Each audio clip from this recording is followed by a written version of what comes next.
ဂျက်မာဆိုတာနဲ့အာလီဘာဘာကိုပဲခရင်ဆုံးပြေးမြင်ကြတာပေါ့ဒါပေမဲ့လေသူ့ရဲ့အောင်မြင်မှုနောက်ွယ်မှာညှင့်ပယ်ခံရတာတွေရှုံးနိမ့်မှုတွေနဲ့ပြည့်နေတဲ့ခီးရှည်ကြီးတစ်ခုရှိခဲ့ပါတယ်ကဲဒီနေ့မှာတော့အခက်ခဲတွေကိုအခွင့်အလိုင်းအဖြစ်ဘယ်လိုပြောင်းလဲခဲ့သလဲဆိုတဲ့သူ့ရဲ့အတွေ့အခေါ်တွေကိုတစ်ချက်လေ့လာကြည့်လိုက်ကြအောင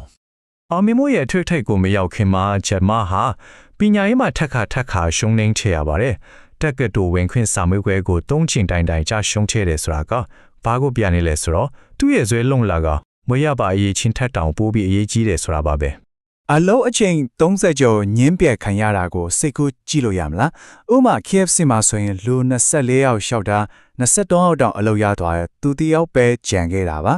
ါဒါဟာတကယ်တော့စစ်တက်ကြစရာကြီးပေါ့ဒါပေမဲ့ဂျမန်အတွက်တော့အဲ့ဒီအတွေ့အကြုံကသူ့ကိုမစွတ်မနစ်စူးစမ်းဖို့တွန်းအားပေးခဲ့တာပဲဗျအဲ့ဒီတော့ဒီလိုအရင်ခံရတာတဲ့အားလုံးကနေဂျမားရဲ့ပထမဆုံးအဓိကနေရာမှာတကူထွက်လာတယ်အမားဆိုတာရှောင်ရမယ့်အရာမဟုတ်ဘူးတန်ဖိုးရှိတဲ့သင်ခန်းစာတွေပဲတဲ့ကဲသူရရှုံးနေမှုကိုတိုးတက်ဖို့အတွက်အားစေး fit ဘလို့ပြောင်းလဲခဲ့လဲဆိုတာချိလိုက်ကြရအောင်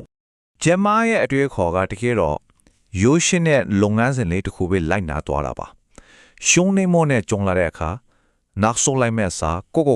မိကွန်းတစ်ခုမေးလိုက်တယ်မာဒီခနဲ့ဘာတင်ယူနိုင်မလဲဆိုပြီးတော့ပေါ့ဒီလိုမိကွန်းထုတ်လိုက်တာကအဲ့ဒီအတွေ့အကြုံကိုခွန်အားဖေပြောင်းလဲပေးပြီးရှေ့ဆက်ဖို့တွန်းအားဖြစ်စေပါတယ်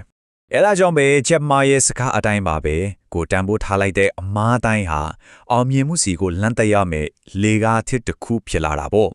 အရေးကြီးတာကကြာရှုံးသွားတာမဟုတ်ဘူးအဲ့ဒီကြာရှုံးမှုကိုဘာကိုပြန်ရလိုက်တယ်လဲဘာတင်းယူလိုက်တယ်လဲဆိုတာကဒါအဓိကပဲ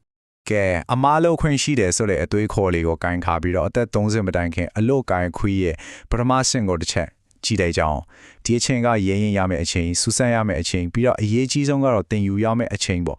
လူငယ်အများစုကတော့လေနာမည်ကြီးကုမ္ပဏီကြီးတွေမှာအလုပ်လုပ်ချင်ကြတာပေါ့ဒါမဲ့ဂျမားကတော့လမ်းကြောင်းနဲ့လွဲကိုအကြံပေးတယ်သူကဘာပြောလဲဆိုတော့ကုမ္ပဏီနာမည်ကြီးတာထက်ကိုတကယ်တင်ပေးနိုင်တဲ့စိတ်ဓာတ်ခွန်အားပေးနိုင်တဲ့ခေါင်းဆောင်ကောင်းတယောက်အောက်မှာအလုပ်လုပ်ကြကအများကြီးပိုအရေးကြီးတယ်တဲ့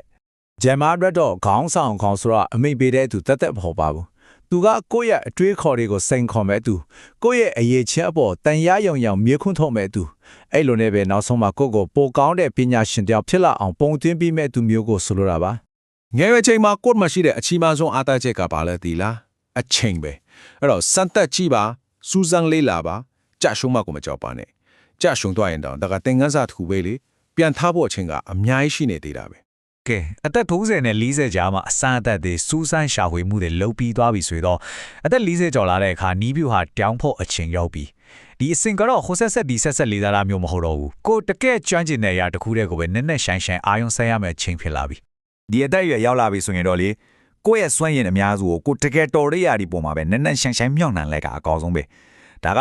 ကိုယ့်ရဲ့ကျွမ်းကျင်မှုကိုပိုပြီးခိုင်မာသွားစေတယ်လို့တစ်ဖက်မှာလည်းတခြားသူတွေကိုဥဆောင်လမ်းပြနိုင်တဲ့အရေးချင်းကိုပါဖြူစုပြောထောင်သွားရမယ့်အချိန်ပေါ့အသက်40မှာတိထွင်စမ်းသစ်မှုဆိုတာကအသက်အစမ်းတွေကြီးပဲလိုက်လုံနေတာကိုပြောတာမဟုတ်ဘူးနော်ကျမအတွက်တော့ဒါဟာကိုကျွမ်းကျင်ပြီးသားအရာတွေကိုပဲယူပြီးတော့အရင်ကတည်းကပိုကောင်းအောင်ပိုပြီးထိရောက်အောင်ပြုပြင်မွမ်းမံတာကိုဆိုလိုတာကျမရဲ့ဒီစကားကတော်တော်လေးကိုအားကောင်းပါတယ်ရီမန်းချက်အသစ်တွေနောက်ကိုပဲတချင်းလုံးလိုက်နေမဲ့အစားကိုယ့်ရဲ့ချင်းကပ်ပုံကိုယ့်ရဲ့နီလန်းကိုပြောင်းလဲကြည့်လိုက်ပါတယ်တိုးတက်မှုဆိုတာအပြင်မှာမဟုတ်ဘူးကိုပြောင်းလဲခြင်းကနေပဲစတာပါကဲကိုယ့်ရဲ့ကျွမ်းကျင်မှုကိုခိုင်မာအောင်တည်ဆောက်ပြီးပြီဆိုရင်တော့အလောက်ကင်ခီးရဲ့နောက်ဆုံးအဆင့်ကိုရောက်လာပါပြီအဲ့ဒါကတော့အမွေးနေ့ခြံထားခဲ့ခြင်းပေါ့အသက်50ကျော်လာတဲ့အခါအာယုံဆိုင်ရမယ့်ရာကကိုယ်စီကနေနောက်မျိုးဆက်စီကိုပြောင်းလဲသွားပါပြီဒီအဆင့်မှာတော့ကိုယ့်ရဲ့အတွေ့အကြုံနဲ့ကိုယ့်ရဲ့အသိပညာတွေကိုလက်ဆင့်ကမ်းပေးဖို့ကကိုယ်တာဝန်ဖြစ်လာပြီကိုယ်ပိုင်အောင်မြင်မှုထက်အနာဂတ်ရဲ့ခေါင်းဆောင်တွေဒီထွင်စမ်းသစ်သူတွေကိုပံ့ပိုးပေးရတာကပိုပြီးတော့တောင်အရေးကြီးလာတာပါကျမယုံကြည်ထားတယ်လို့ပါပဲလူငယ်လေးမှာယင်းနှမြုံနှံတယ်ဆိုတာကအနာဂတ်အတွက်မျိုးစေ့ချနေတာနဲ့အတူတူပါပဲဘာလို့လဲဆိုတော့သူတို့ရဲ့စွမ်းရည်တွေသူတို့ရဲ့အတွေးခေါ်တဲ့တွေပါပဲဒီထွင်စမ်းသစ်မှုဆိုတဲ့သစ်ပင်ကြီးကိုစပ်ပြီးရှင်သန်စေမှာလေကဲအလောက်ကင်အဆင့်တွေအဆင့်ဆင့်ကိုဖျက်တမ်းထီးတဲ့နောက်မှာတော့ဂျမားရဲ့အတွေးခေါ်တွေအားလုံးကိုပေါင်းစည်းထားတဲ့အချိန်တိုင်းအတွက်မှန်ကန်နေမဲ့အခြေခံသဘောတရားတွေကိုတစ်ချက်ကြည့်လိုက်ကြရအောင်သူ့ရဲ့အတွေ့အခေါ်အားလုံးကိုအခြေခံနေရာမှာကြီး၃ခုအဖြစ်အချင်းချုံလို့ရပါတယ်အဲ့ဒါတွေကတော့အခက်ခဲတွေကိုဇွဲရှိနဲ့ဖြတ်တန်းတာကိုယ့်ရဲ့အမြင်ကိုအပြည့်အဝယုံကြည်တာပြီးတော့ပိုကြီးမားတဲ့ရွေးချက်အတွက်အလုပ်လုပ်တာအဲ့ဒါတွေပါပဲပထမဆုံးတစ်ခုကတော့ဆွဲလုံးလာပါအလီဘာဘာဟာလည်း ပထမ3နှစ်လုံးမှာအကျိုးမြတ်တပြားတစ်ချက်မှမရှိခဲ့ဘူးဒါပေမဲ့ချက်မှာကလက်လျှော့ခဲ့လားမလျော့ခဲ့ဘူးဒီလိုမယိမ့်မရိုက်နဲ့ဆွဲကပဲအောင်မြင်မှုရဲ့အခိုင်အမာဆုံးအုံမြဖြစ်လာခဲ့တာပါ ဒုတိယတစ်ခုကတော့ယုံကြည်မှုတခြားဘသူကမှကိုယ့်အိမ်မက်ကိုမယုံကြည်တဲ့ချိန်မမြင်နိုင်တဲ့ချိန်မှာတော့ကိုယ်တိုင်ကတော့အခိုင်အမာယုံကြည်နေဖို့လိုတယ်အဲ့ဒီအကောင်းမြင်စင်တဲ့ကိုယုံကြည်မှုကပဲမဖြစ်နိုင်မှုထင်ရတာတွေကိုဖြစ်လာအောင်လုပ်နိုင်တဲ့စွမ်းအားကိုပေးတာပါ နောက်ဆုံးနဲ့အရေးကြီးဆုံးတစ်ခုကတော့အများကျိုးအတွက်ဆောင်ရွက်ခြင်းပါပဲဂျမားအတွက်တော့လေတကယ့်အောင်မြင်မှုဆိုတာကိုတယောက်တည်းချမ်းသာသွားတာအောင်မြင်သွားတာကိုခေါ်တာမဟုတ်ဘူးတခြားသူတွေအတွက်တန်ဖိုးတစ်ခုခုဖန်တီးပေးပြီးတော့သူတို့ကိုပါအောင်မြင်အောင်ကူညီပေးနေတာကမှတကယ့်အောင်မြင်မှုအစစ်မှန်ပါပဲ ကဲဒီတင်ဆက်မှုကိုအဆုံးမသတ်ခင်မှာမိကွန်းလေးတစ်ခုနဲ့ခြံထားခဲ့ခြင်းပါတယ်ကိုပကွင်းချင်းမှာကြားနေရတဲ့မကျေနပ်မှုတွေတိုင်ကြားတာနေတဲ့မှာတကယ်တော့အခွင့်အလမ်းတစ်ခုခုများပုံကွယ်နေနိုင်မလားကျမ်းမာလို့ပဲအဲ့ဒီပြဿနာတွေကိုအခွင့်အလမ်းအဖြစ်ပြောင်းလဲပြီးမြင်နိုင်မလားဆိုတာကိုပြန်ပြီးကြည့်လိုက်ကြပါဦး